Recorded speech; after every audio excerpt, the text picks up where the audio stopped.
اللہ تعالیٰ کا لاکھ لاکھ شکر اور احسان ہے کہ اللہ تعالیٰ نے ہم تمام لوگوں کو فجر کی نماز ادا کرنے کی توفیق نصیب فرمائی۔ آج انشاءاللہ سورہ نازعات شروع ہونے والی ہے، ملاحظہ فرمائیں۔ اعوذ باللہ من الشیطان الرجیم، بسم اللہ الرحمن الرحیم۔ والنازعات غرقا والناشطات نشطا والسابقات سبقا فالسابقات سبقا فالمدبرات امرا۔ قسم ہے ان فرشتوں کی جو جان سختی سے نکالتے ہیں اور جو بند کھول دیتے ہیں اور جو تیرتے ہوئے چلتے ہیں، پھر تیزی کے ساتھ دوڑتے ہیں، پھر ہر امر کی تدبیر کرتے ہیں۔ اس سورے کا پہلا لفظ والنازعات ہے، جس کا مطلب ہے قسم ہے کھینچنے والوں کی، جس سے اکثر مفسرین نے ان فرشتوں سے مراد لی ہے جو کافروں کی جان سختی سے نکالتے ہیں۔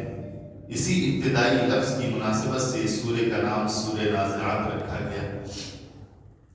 شان نزول اور مرکزی مضمون اس کا یہ ہے کہ ہر دھرم، معاند اور ضدی کفار اپنی عقل کے آگے فرمودہ خلاق عالم کو بھی کچھ خیال میں نہ لاتے تھے، حالانکہ قیامت کے حادثہ بار بار ان کو قرآن سے سنایا جاتا تھا اور قدرت خداوندی کا اقتدار ان کو بتایا جاتا تھا، لیکن وہ معاند کفار جب یہی کہتے کہ ہماری سمجھ میں تو قیامت کا آنا ٹھیک نہیں معلوم ہوتا، اس لیے اس سورے کو اللہ پاک نے نازل فرما کر بتا دی تمام اس بات قیامت فرمایا۔ یہ سورہ اس مکی دور میں نازل ہوئی جبکہ کفار مکہ مرنے کے بعد دوبارہ زندہ ہونا اور آخرت کی عدالت میں پیش ہو کر اپنی پوری زندگی کے بارے میں جواب دہی کرنا انہیں بہت ہی عجیب اور محال معلوم ہوتا تھا، اور وہ اس حقیقت کو ماننے کے لیے تیار نہ تھے۔ اس سورے میں قسمیہ کلام کے ساتھ فرمایا گیا کہ قیامت ضرور آئے گی، اور جس روز آئے گی تو زمین پر لگاتار زلزلے آئیں گے اور سب نظام دنیا درہم برہم ہو جائے گا، اور جب دوبارہ زندہ کر کے میدان حشر میں جمع کیے جائیں گے تو قیامت کی ہولناکیوں سے دل لرزہ ہو جائیں گے اور آنکھیں جھکی ہوئی ہوں گی۔ یہ منکرین آج یقین نہیں کرتے کہ مرنے کے بعد انہیں دوبارہ زندہ کیا جائے گا، بلکہ اس کو ہنسی اور تمسخر میں یہ کہہ کر اڑا دیتے ہیں کہ میاں مر جانے اور ہڈیاں گل سڑ جانے کے بعد بھی کوئی زندہ ہوا ہے اور دوبارہ پیدا ہوا ہے کیا؟ یہ کوئی عقل میں آنے کی بات ہے کیا کہ دنیا کے مزے اس لیے چھوڑے جائیں کہ دوبارہ پھر زندہ ہو کر عیش و راحت کی دائمی زندگی گزارنا ہے؟ ہم تو اس کو نہیں مانتے کہ اس زندگی کے بعد ایک دوسری زندگی بھی آنی ہے۔ ایسے لوگوں کے لیے فرعون کا ذکر کیا گیا۔ پچھلی تاریخ اس بات پر گواہ ہے کہ خدا کے باغیوں اور حق کی مخالفت کرنے والوں کو بڑی بڑی سزائیں بھگتنا پڑی۔ یہاں اس سورے میں اللہ تعالیٰ نے 5 قسمیں کھائی ہیں اور ان 5 قسموں کے بعد فرمایا کہ قیامت ضرور آئے گی۔ پہلی قسم ہے والنازعات غرقا، اس کا لفظی معنی ہے قسم ہے زور سے اور سختی سے کھینچنے والوں کی، لیکن اکثر مفسرین کا قول ہے کہ یہاں ان فرشتوں کی قسم مراد ہے جو کافروں کی جان نہایت سختی سے نکالتے ہیں۔ دوسری قسم ہے والناشطات نشطا، یعنی قسم ہے آسانی کے ساتھ کھول دینے والوں کی، مراد اس سے وہ فرشتے ہیں جو اہل ایمان کی روح آسانی سے نکالتے ہیں۔ گویا نیکوں کے روح کی جو گرہ جسم سے لگی ہوئی ہے وہ کھول دی جاتی ہے، اور ان کی روح کا جسم سے جدا ہونا ان کے لیے ایسا ہی آسان ہو جاتا ہے جیسا کہ کوئی گرہ کھل گئی۔ جانا نکالتے وقت فرشتوں کا رویہ مختلف لوگوں کے ساتھ مختلف ہوتا ہے۔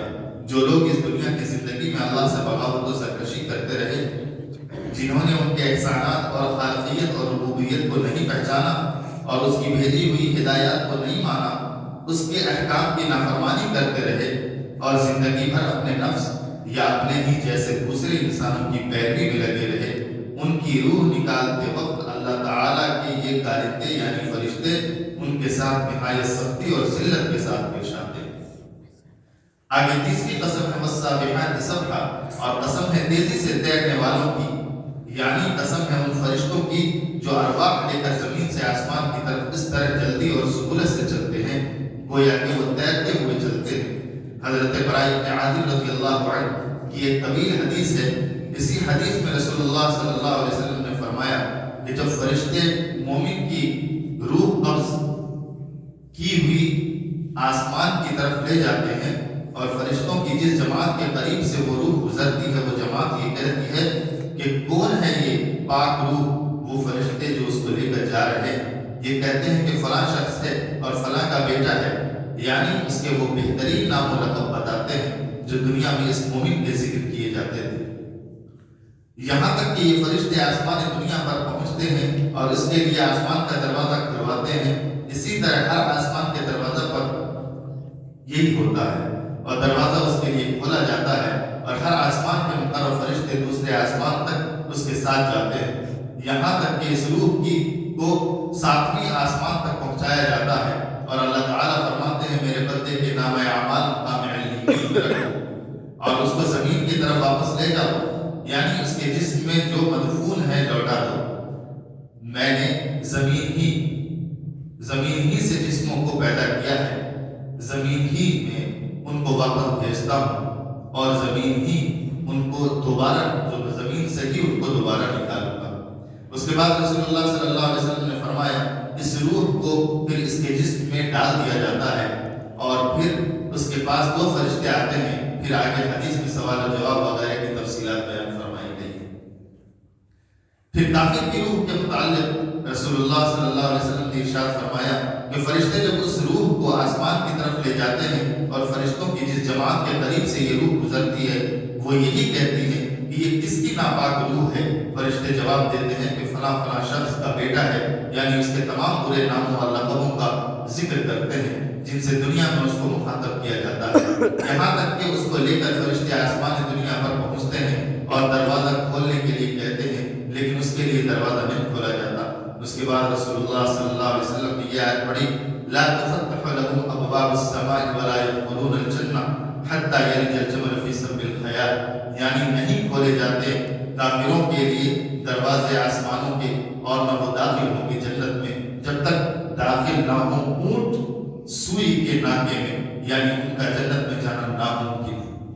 پھر خداوند تعالیٰ حکم دے گا کہ اس کے نام اعمال کو سجین میں رکھو، پھر مطلب قید خانے میں رکھو. اس کی روح پھینک دی جائے گی، پھر ڈالی جاتی ہے روح جسم میں اور 2 فرشتے اس کے پاس آتے ہیں. پھر سوال و جواب کی تفصیلات بیان ہوتی ہیں.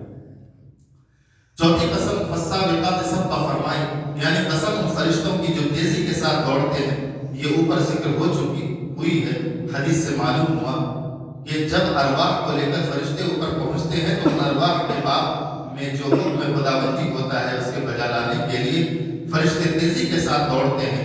فرشتے چونکہ احکام خداوندی بجا لانے میں بڑے مستعد، انہیں جو حکم ملتا اسے تیزی کے ساتھ اور مستعدی کے ساتھ انجام دیتے. 5ویں قسم فالمدبرات امرا فرمائی، یعنی قسم ان فرشتوں کی جو ہر امر کی تدبیر کرتے ہیں. یہ اوپر حدیث سے معلوم ہوا تھا کہ دنیا سے جو فرشتے ارواح قبض کر کے اوپر آسمان پر لے جاتے ہیں تو ان ارواح کے متعلق احکام خداوندی ہوتے ہیں، یا تو ان کے ساتھ انعام و احسان کے اگر وہ مومنین کی ارواح تھی، یا عذاب و عقاب کے اگر وہ کفار کی تھی. مثلا مومنین کی ارواح جب قبروں میں سوال و جواب کے لیے واپس لائی جاتی ہیں اور وہ ٹھیک ٹھیک جواب دیتی ہیں تو خدا تعالیٰ کی طرف سے اعلان ہوتا ہے کہ میرا بندہ سچا ہے، اس کے لیے جنت کا بستر بچھاؤ اور جنت کا لباس اس کو پہناؤ اور جنت کی طرف ایک کھڑکی کھول دو جس سے اس کو قبر میں جنت کی ہوا خوشبو آتی ہے اور پھر اس کی قبر کو حد نظر تک کشادہ کر دیا جاتا ہے. اور اس طرح کافر جب قبر میں فرشتوں کے سوال کے جواب صحیح نہیں دیتا تو اس کے لیے حکم ہوتا ہے کہ اس کے لیے آگ کا فرش کرو، ایک دروازہ جہنم کی جانب اس کے لیے کھول دو.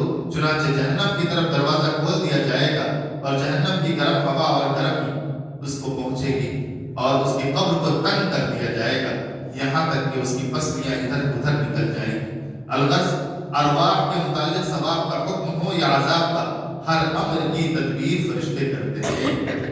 اسی کی طرف اشارہ ہے فالمدبرات امرا میں فرمایا گیا. یہ تو 5 قسم کھا کر فرمایا گیا کہ قیامت ضرور آئے گی. یہ 5ویں قسم میں بطور دلائل کے ہیں اور اس امر پر شاہد ہے کہ قیامت ضرور آئے گی اور مرنے کے بعد دیگر سب تمام لوگ زندہ کیے جائیں گے اور سب سے حساب لیا جائے گا۔ اگر موت امر یقینی ہے تو قیامت بھی ایسے ہی یقینی امر ہے، اور یہ موت قیامت کا ایک دروازہ ہے۔ اسی لیے کہا گیا ہے من مات قامت قیامہ، قیامت جو شخص مر گیا اس کی قیامت برپا ہو گئی۔ دعا فرمائیں کہ یا اللہ موت اور اس کے بعد والی تمام مناظر کو ہمارے لیے آسان اور باعث رحمت بنائے، اور مرنے کے بعد ہمارے نام اعمال کو علیین میں رکھا جانا نصیب فرمائے۔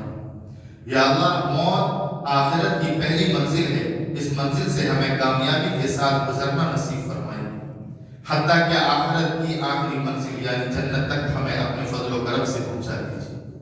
یا اللہ میں تو نافرمانی کرتا رہا، لیکن آپ نے اپنے علم سے مجھے ڈھیل دی، مجھے گناہ کرتے ہوئے دیکھ کر بھی مجھے چھوڑے رکھا۔ اس بدعمالی کے ساتھ میں نے جو مانگا آپ نے دیا، آپ کا کہاں تک شکر ادا کروں؟ مجھ پر میرے دشمنوں نے خفیہ اور اعلانیہ حملے کیے، مجھے ایذا پہنچائی، لیکن آپ نے مجھے ان کے حملوں سے بچا لیا اور مجھے رسوا نہ ہونے دیا۔ آپ نے مجھ گنہگار اور عاصی کی اس طرح مدد کی جیسے آپ اپنے اطاعت گزار بندوں کی مدد فرماتے ہیں۔ مجھے اس طرح رکھا جیسے اپنے پسندیدہ بندوں کو رکھا کرتے ہیں، لیکن اے پروردگار اس کرم کے ہوتے ہوئے بھی میں گناہوں کا ارتکاب کرتا رہا اور باز نہ آیا۔